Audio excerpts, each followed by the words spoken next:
Takže tady je vidět, že program na neplacený kanály běží normálně. Do televize je zavedený koaxiál se signálem od UPC. V momentě, kdy přejdu na placené programy,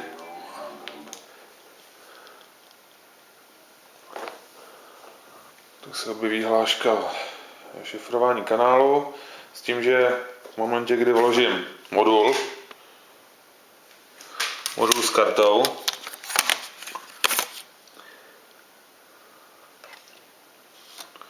což by podle vás mělo být spárováno,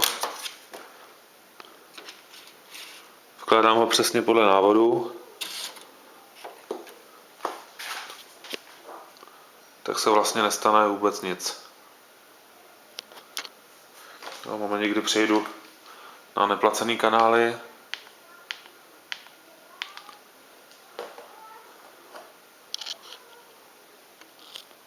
tak vlastně díky tomu, že tam je ten modul, tak se objeví hláška nedostupné služby.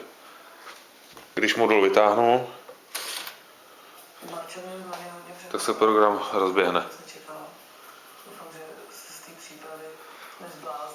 Ten samý případ se stane v momentě, kdy vrátím signál do set-top boxu od UPCčka,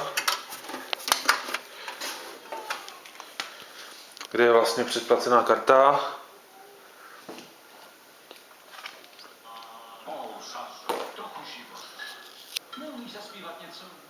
A kde je možnost vlastně vložení modulu. Takže v momentě, kdy vytáhnu kartu, která je funkční a spárovaná s tím set-top boxem, a vložím modul,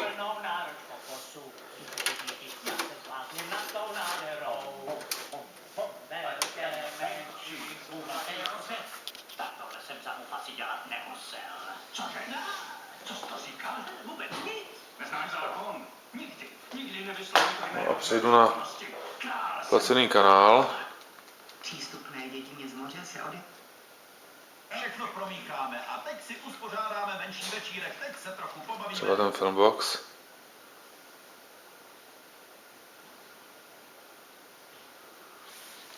Tak se vlastně nic nestane, obraz zamrzne,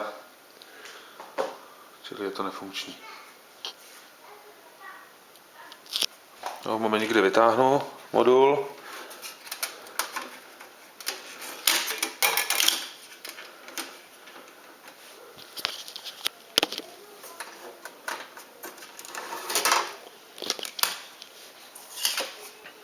a vrátím zpátky kartu, tak se obraz úplně v klidu rozběhne.